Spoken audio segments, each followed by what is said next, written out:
Hello friends, welcome to Anitha tasty corner Tamil. இன்றைக்கி நம்ம சேனலில் இட்லி தோசை சாதத்துக்கு வச்சு சாப்பிட்ற மாதிரி ஒரு சட்னி ரெசிபி எப்படி செய்கிறதுன்னு பார்க்கலாம். இது வந்து சட்னி அல்லது துவையல் எப்படி வேணாலும் சொல்லலாம். டேஸ்ட் ரொம்ப சூப்பராக இருக்கும். ரொம்ப வாசனையான ஒரு சட்னி ரெசிபி. உளுந்து தேங்காய் சேர்த்து செய்கிறது அவ்வளோ டேஸ்டியாக இருக்கும். நிச்சயமாக குழந்தைங்களுக்கு இதை கண்டிப்பாக செஞ்சு கொடுங்க. இப்போ வாங்க எப்படி செய்கிறதுன்னு பார்க்கலாம். எண்ணெய் 1 டேபிள் ஸ்பூன் சேர்த்துக்கங்க.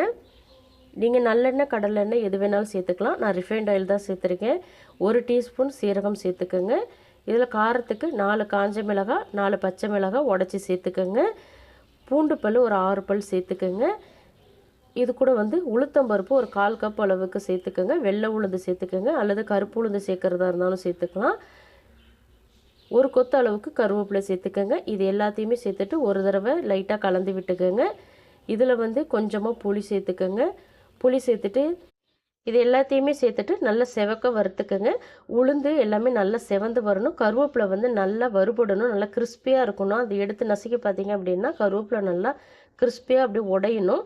அந்த அளவுக்கு நல்லா வறுத்துக்கோங்க. லோ ஃப்ளேமில் வச்சுட்டு வறுத்துக்கோங்க. உளுந்தை கருக விட்டுட்டிங்க அப்படின்னா இதோட சட்னியோட ஃப்ளேவரே மாறிடும். அதனால் உளுந்தை வந்து முடிஞ்ச அளவுக்கு கருகிடாமல் பொன்னிறமாக வறுத்து எடுத்துக்கோங்க. இப்போ பார்த்தீங்க அப்படின்னா உளுந்து நல்லா செவக்க வறுபட்டுருச்சு பாருங்கள். இந்த அளவுக்கு இதை வறுத்துக்கணும்.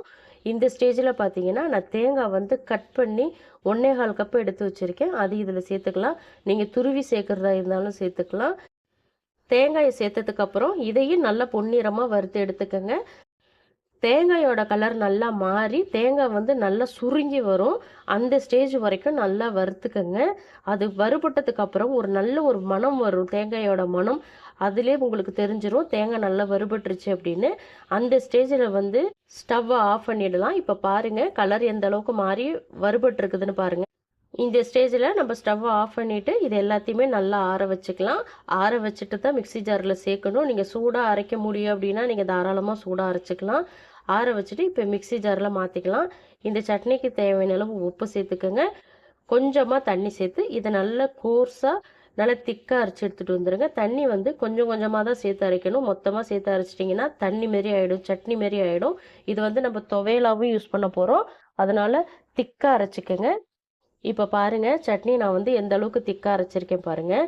இது வந்து ரைஸ் கூட பிசைஞ்சு சாப்பிட்றதுக்கெலாம் அவ்வளோ சூப்பராக இருக்கும். ட்ரை பண்ணி பாருங்கள். இப்போ வந்து இதை பவுலுக்கு மாற்றிக்கலாம். நீங்கள் உளுந்து தேங்காயோடு சேர்த்து துவரம் பருப்பு சேர்த்து செஞ்சுக்கலாம். கடலைப்பருப்பு சேர்த்து செஞ்சுக்கலாம். ரெண்டுமே சூப்பராக தான் இருக்கும். இப்போ இது எல்லாத்தையுமே நல்லா பவுலுக்கு மாற்றினதுக்கப்புறம் உப்பெல்லாம் இருக்கான்னு செக் பண்ணிக்கோங்க. இல்லை அப்படின்னா இந்த ஸ்டேஜில் சேர்த்துட்டு அதை மிக்ஸ் பண்ணி விட்டுக்கோங்க. இதை தாளிக்கிறதுக்குன்னு பார்த்தீங்கன்னா எண்ணெய் 2 டீஸ்பூன், கடுகு 1/2 டீஸ்பூன், உளுத்தம்பருப்பு 1/2 டீஸ்பூன், சீரகம் 1/2 டீஸ்பூன், காஞ்ச மிளகாய் 2 கிள்ளி சேர்த்துக்கோங்க. ஒரு கொத்து அளவுக்கு கருவேப்பிலை சேர்த்துக்கோங்க. கொஞ்சமாக பெருங்காயத்தூள் சேர்த்து தாளித்து இதில் சேர்த்துட்டிங்க அப்படின்னா நம்ம சட்னி ரெசிபி சூப்பராக ரெடி ஆகிடுங்க. அவ்வளோ ஒரு மனமான ஒரு ரெசிபி. நிச்சயமாக ட்ரை பண்ணி பாருங்கள். இது தோசைக்கும் சாதத்துக்கும் வேறு லெவலில் இருக்கும். குழந்தைங்களுக்கு கண்டிப்பாக செஞ்சு கொடுங்க. அது பெண் குழந்தைங்கள் இருந்தாங்கன்னா கண்டிப்பாக உளுந்தெல்லாம் உங்களுக்கு அதிகமாக சேர்த்துக்கோங்க.